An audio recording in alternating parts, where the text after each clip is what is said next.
Now the American people have seen on primetime television that Joe Biden simply isn't up to the job. And obviously the Democrats are freaking out about that. As you mentioned, there are very serious legal and political obstacles to just swapping out a presidential candidate. You will have issues with ballot access in a number of states, including swing states like Wisconsin. You also have issues with the DNC rules.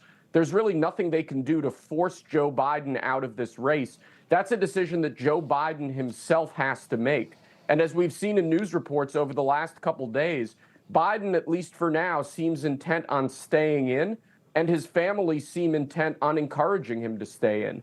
If that dynamic remains, you could easily see the Democrat Party really torn asunder here, with Democrat kingmakers attempting to pressure Biden out, with Biden and his core loyalists fighting them. If that dynamic exists by the time they get to convention, if there are efforts to shift the convention rules to, for example, unpledged delegates, to allow delegates to vote for a candidate other than Biden, that could spiral into a series of legal challenges that could really threaten the existence of the Democrat Party and its viability on the ballot, both at the presidential level and in lower elections as well. It's a real problem for them.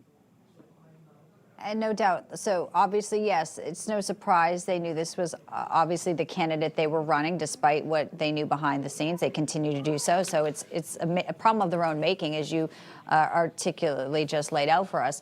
If you are, and obviously you're in the Trump campaign, the polls are rising for Donald Trump every day. The donors are dropping for Biden, and Trump continues on. It looks like even if it were to be Kamala, okay, like let's say Joe Biden steps out, and even right now, some say he needs to resign right now, Will, it doesn't look like she would fare any better as well. So this is obviously a lot of things in play over the next few days here.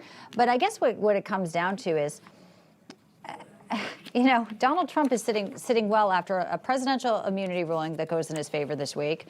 There's all sorts of, basically the lawfare is over and the Democrats are imploding. And he can just sit back now and campaign on this, despite what the Democrats are going to try to do is up their ante and attacks on him, no doubt. Yeah, the Democrats had one card to play, and that was this campaign of lawfare. I think that they knew that they cannot beat President Trump at the ballot box, and that's why they unfurled this entire campaign of lawfare, which is now imploding in their faces. If they want to swap Kamala out, or if they want to swap Biden out and put Kamala on the ballot, well, then let's ask the question. She was the one who was entrusted with border security by Joe Biden. She's abjectly failed. At every stage in her career, she has abjectly failed to lead. And if the dynamic at the ballot box next November is President Trump, one of our most successful presidents in recent history, maybe in American history, versus Kamala Harris, who's an absolute joke and one of the least popular politicians in America, I mean, we're talking about a landslide on the order of 1984, 1972. I mean, states that have never been in play in modern history are going to come in play. The Democrats are imploding because this terrible situation that they've created for themselves is now blowing up in their faces. And I, for one, I'm sitting here with popcorn just watching it with glee.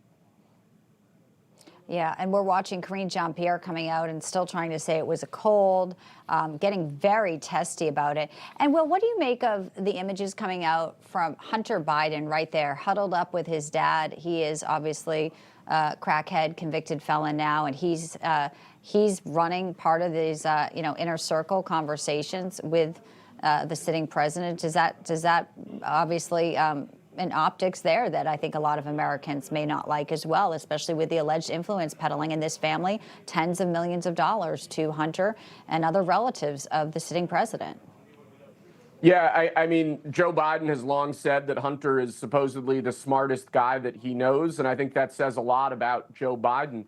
I mean, you look at the end of Saddam Hussein's regime in Iraq, and he too hugged his children close and began to rely on them increasingly as his advisors became politically unreliable.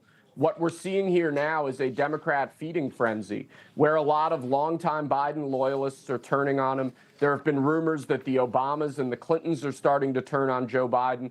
So Biden is relying on the few people that he knows he can absolutely trust, close family members and a tight circle of longtime advisors. To me, that speaks to the desperate weakness of Joe Biden, both politically and in the White House.